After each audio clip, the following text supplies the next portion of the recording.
Assalamu alaikum students and welcome back to my YouTube channel which is ProziQuest, and I hope you all are good and fine. Today we are going to study about our first period, Anglo-Saxon period, which is we also call it old English. ये period start होता है 450 से लेकर 1066 तक। अगर हम लोग इसकी इंट्रोडक्शन की बात कर लें तो ये बेसिकली हम लोग पढ़ने जा रहे हैं about the very beginning of English literature कि इंग्लिश लिटरेचर का आगाज़ जो था वो कैसे हुआ था। आप इमेजिन कर लें कि आप एक टाइम ट्रैवलर हैं और आप एक ऐसे वक्त में वापस जाते हैं जब जहाँ पे नाइट्स और कैसल जो थे वो रियल हुआ करते थे, तकरीबन 450 के दौर में। ठीक है, आप उस एरा में जो है अपने आप को इमेजिन करें। और तब हुआ ये था कि जो जर्मनी के ट्राइब्स थे वो आके इंग्लैंड में रहना स्टार्ट कर दिया था उन्होंने। और जब वो इंग्लैंड में आके रहने लगे थे तो उनको किन नामों से पुकारा जाता था? उनको एंगल्स कहा जाता था, सेक्सन्स कहा जाता था और ज्यूट्स कहा जाता था। और वो यहाँ पे आके सेटल डाउन हो गए थे, बल्कि उन्होंने अपने विलेजेस जो हैं वो बिल्ड करना स्टार्ट कर दिए थे। और बाद में ऐसा हुआ था कि मुख्तलिफ वेरियर्स जो थे, विकिंग वॉरियर्स जो थे, वो भी आके यहाँ पे रहना शुरू कर दिया था। उन्होंने नॉर्थ से आके इधर आके साउथ में आके रहना स्टार्ट कर दिया था। और वो अपने जब भी वो वहाँ से आते तो अपने साथ एक स्पेसिफिक स्टोरीज और वर्ड्स जो थे वो साथ में लेके आते। तो आगे हम लोग बात कर लेते हैं इसकी लैंग्वेज की। ये जो ओल्ड इंग्लिश है ये बेसिकली ये एक ऐसी लैंग्वेज है जब पुराने दौर में जब हमारे great great and great grand parents जो थे जो इंग्लिश बोलते थे उसको हम लोग ओल्ड इंग्लिश बोलते हैं। ये बेसिकली सैम्बल्स और मैन्यूस्क्रिप्ट्स के ऊपर डिपेंड करती थी, क्योंकि उस दौर में सिंबल्स के तो ज़रिए बात की जाती थी। उस दौर में वर्ड्स नहीं थे, लेकिन आहिस्ता आहिस्ता जैसे इसमें डेवलपमेंट हुई तो इसके बारे में जो है जाना जाने लगा और अल्फ़ाबेट यूज़ होने लगे। लेकिन तब क्या होता था कि वुड के ऊपर इनको का इंस्क्राइब्ड किया जाता था वर्ड्स को या स्टोन्स के ऊपर उन सिंबल्स को, और उसी के ज़रिए जो है उन चीज़ों को समझा जाता था। लेकिन जैसे कि आज के दौर में जब पार्चमेंट्स आए तो जैसे आजकल के दौर में उस लैंग्वेज को लिखा जाता है, तब एनिमल स्किन के ऊपर लिखा जाता था। तब ये पेज और बुक्स वगैरह का कोई कॉन्सेप्ट नहीं था। और अब बात कर लेते हैं इनको मैन्यूस्क्रिप्ट को। आपको मैं आपकी स्क्रीन पे आपको नज़र आ रही है मैन्यूस्क्रिप्ट। बेसिकली ये होती है इस तरह की लैंग्वेज में जो है लिखा जाता था, मतलब सिंबल्स के ज़रिए जो है वो बात जो है वो पहुंचाई जाती थी। और ये लिखी कहाँ पे जाती थी?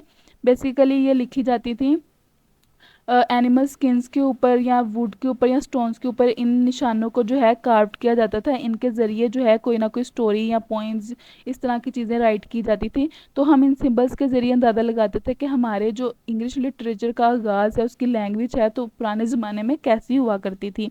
तो ये उसके बाद जब पार्चमेंट्स आए और इस लैंग्वेज में मॉडर्निज्म हुई, मतलब इसको एडवांसमेंट हुई, तो ये जो मॉन्क्स और ये जो बुक्स थी ना ये मोनेस्ट्रीज़ में राइट की जाने लगी। मोनेस्ट्रीज़ बेसिकली एक लाइब्रेरी की तरह होती है, जो पुराने ज़माने में जिस तरह आजकल हम लोग इनको लाइब्रेरीज बोलते हैं, तब इनको मोनेस्ट्रीज़ बोलते थे, जो कि रिलीजियस पर्सन की होती थी। वहाँ पर रिलीजियस पर्सन पाए जाते थे, वहाँ पर जाके फिर ये जो है एनिमल स्किन के ऊपर जो है ये राइट की जाती थी। उसके बाद हम लोग बात कर लेते हैं थीम्स की।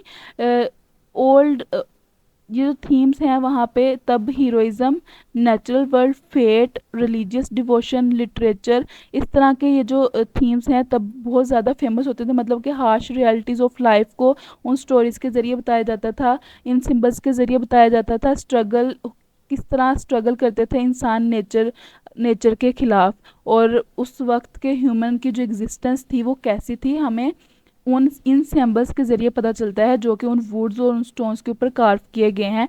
इनके जो मेन जॉनरास थे वो एपिक, पोइट्री, एलिगरीज, रिलीजियस टेक्स्ट और हिस्टोरिकल क्रॉनिकल्स होते थे। इसके अलावा हम लोग अगर बात कर लें कि उस वक्त के जो राइटर्स थे, स्टोरी टेलर्स थे, वो क्या कैसे राइट कैसे करते थे। ठीक है, ओरल ट्रेडिशन की हम लोग अगर बात करें तो बेसिकली कि उस वक्त लिखने का तो कोई कॉन्सेप्ट ही नहीं था, तो स्टोरीज़ और इस तरह की चीज़ें किस तरह आगे पहुंचाई जाती थी। तो आप इमेजिन करें कि एक फायर के पास बैठ के, जिस तरह हमारे पुराने ज़माने में लोग आग के करीब बैठ जाते थे, वो सारे इस तरह इकट्ठे होकर आग के करीब बैठ जाते थे और एक दूसरे को स्टोरीज सुनाते थे, बोल के बताते थे एक दूसरे को स्टोरीज। और जो कि मुख्तलिफ अंदाज में, जैसे आज एक ने सुनाई है कल दूसरा सुनाएगा, तो इस तरह जो हमारे great great great grand parent होते थे वो इस तरह बोल के एक दूसरे को जो स्टोरीज हैं वो आगे से आगे कन्वर्ट करते थे। उसके बाद हम लोग बात कर लेते हैं कि फेमस स्टोरीज़ की। बीवुल्फ जो है वो मोस्ट उस दौर का मोस्ट इम्पोर्टेंट वर्क माना जाता है, मोस्ट फेमस वर्क भी माना जाता है। ये बेसिकली एक एपिक पोइम है जो कि हमें एक हीरो बीवुल्फ के बारे में बताती है। ये स्टोरी कुछ इस तरह है कि एक हीरो था जिसका नाम बीवुल्फ था। वो ये एक स्केरी मॉन्स्टर के साथ लड़ता है। उस मॉन्स्टर का नाम होता है ग्रेंडल। और उस मॉन्स्टर के साथ जो मॉन्स्टर होता है वो तकरीबन एक ड्रैगन की शक्ल का होता है। बेसिकली यहाँ पे क्या दिखाना चाह रहे हैं कि जो हीरो है वो कितना ताकतवर है और किस तरह से वो जो है एक मॉन्स्टर से लड़ाई कर लेता है। बेसिकली यहाँ पे जो है स्ट्रेंथ की थीम जो है वो शो करवाने की कोशिश की जा रही है। इसके बाद हम लोग अगला अपना स्टोरी और फेमस वर्क देखते हैं, तो वो है सेफ्रर एंड द वॉन्डर। इस स्टोरी में ये एक पोइम है एक सैलर की जो कि रफ सी से ट्रैवल करता है। उसमें बताया जाता है कि किस तरह उसको लोनलीनेस जो है वो फील होती है, किस तरह वो जो पानी की वेव्स हैं, विंड्स हैं, उसमें से गुजरता हुआ एक पायरेट के कैसे एहसास होते हैं, कैसी फीलिंग होती है जब वो उस रफ सी से गुजरता है। उसके बाद हम लोग बात कर लेते हैं the dream of the road. ये एक बेसिकली ड्रीमिक डिपिक्टेड मतलब ड्रीमिक स्टोरी है जिसमें ये एक इमेजिनेटिव स्टोरी है जिसमें बताया बेसिकली जो मोस्ट फेमस थीम है वो हीरोइज्म और क्रिश्चियन फेथ का जो थीम है वो मोस्ट इम्पोर्टेंट है। फिर हम लोग लिटरेरी टेक्निक्स की बात कर लेते हैं, मतलब कि कूल वर्ड्स और फ्रेजेस की बात कर लेते हैं कि वहाँ पे ज़्यादातर एलिट्रेशन का इस्तेमाल होता था। ओल्ड इंग्लिश पोइट्री में एलिट्रेशन बेसिकली वो होता है जिसमें कोई भी जो वर्ड्स हैं वो बार बार रिपीट किए जाएं। बीवुल्फ की ही एग्जांपल ले लेते हैं। उसमें जो फ्रेज था हीरोट एंड हेल्डन का, इसमें देखें ना फर्स्ट जो इनिशियल वर्ड्स हैं वो बार बार रिपीट हो रहे हैं। तो एलिट्रेशन की जो लिटरेरी टर्म है वो तब यूज़ की जाती थी ना। ये एक मेटाफोरिकल कंपाउंड वर्ड और फ्रेज थे जो कि पोइट्रिक वे में इस्तेमाल किए जाते थे। जैसे कि द सी है, अब द सी को डायरेक्टली द सी नहीं लिख दिया जाएगा बल्कि उसकी जगह राइट किया जाएगा well road. I mean to say that कि एक वर्ड को डिस्क्राइब करने के लिए उसको थोड़ा पोइटिक वे में जो है वो डिस्क्राइब किया जाता था, बजाय इसके कि कहें कि फॉर द बॉडी उसकी जगह कहा जाता था द बोन हाउस। ठीक है, कहने का मतलब ये है कि मतलब चीज़ों को जो है थोड़ा पोइटिक वे में बयान करने को नाइंग बोलते हैं। उसके बाद हम लोग बात कर लेते हैं कल्चर एंड रिलीजियस इन्फ्लुएंस और मोनेस्टिक लर्निंग। कल्चरल और रिलीजियस इन्फ्लुएंस ऐसे ही था कि वहाँ पे क्रिश्चियनिटी ज़्यादा थी उस पुराने दौर में, और उसके साथ साथ मोनेस्टिक लर्निंग ऐसे है जैसे मैंने आपको लैंग्वेज वाले पोर्शन में बताया है कि मोनेस्ट्रीज़ में जाके लोग जो हैं वो राइट करते थे। और मोनेस्ट्रीज़ क्या थी, वहाँ का लर्निंग पॉइंट था। लाइब्रेरीज थी जिनको आज हम लोग लाइब्रेरीज कहते हैं, तब मोनेस्ट्रीज कहते थे। मतलब बड़ी बड़ी बिल्डिंग थी जहाँ पे रिलीजियस फेथ रखने वाले लोग ज़्यादा रहते थे, उनकी लाइफस्टाइल सब कुछ डिफरेंट होता था।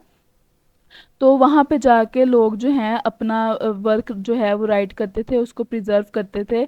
सिंबल्स जो है वो वहाँ पे कार्व किए जाते थे वुड और स्टोन्स के ऊपर, और एनिमल स्किन के ऊपर जो है वो स्टोरीज को राइट किया जाता था। और कल्चर और रिलीजियस इन्फ्लुएंस का अगर मैं आपको बताऊं तो वहाँ का जो कल्चर जो था वो काफ़ी क्रिश्चियनिटी के ऊपर फोकस करता था, और उसके जो थीम थे वो भी हीरोइक टेल्स के बारे में बताया जाता था, सुपर हीरोज़ के बारे में बताया जाता था कि जो बीवुल्फ और अदर कैरेक्टर हैं वो हमें बताते थे ब्रेवरी, लॉयल्टी और फाइटिंग किस तरह की जाती है राइट्स के बारे में।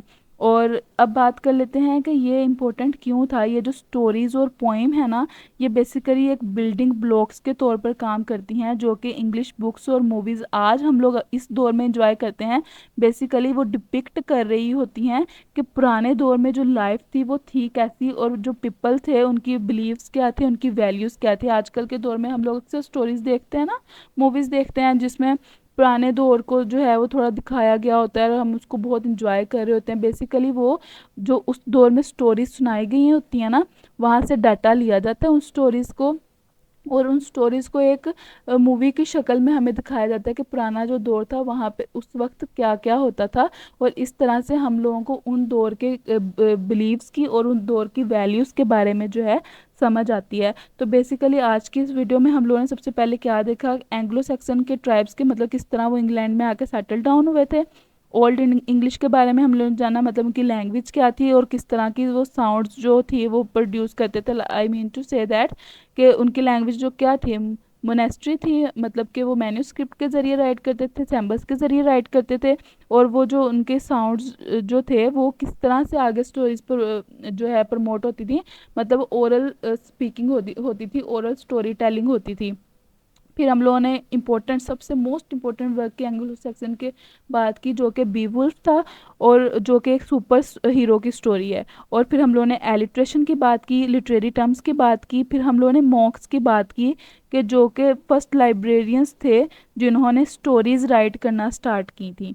आई होप कि आपको इसके ज़रिए समझ आई होगी कि एंग्लो सैक्सन पीरियड के बारे में आपने जान लिया होगा। इसके अलावा अगर आपको किसी भी लेक्चर पे किसी भी टॉपिक पे लेक्चर चाहिए, you can tell me in my comment section. और अगर आपको इसके ऊपर इस टॉपिक के ऊपर नोट्स चाहिए, you can contact me on my Instagram and Facebook for the notes. Thank you so much for watching my video. अल्लाह हाफिज़।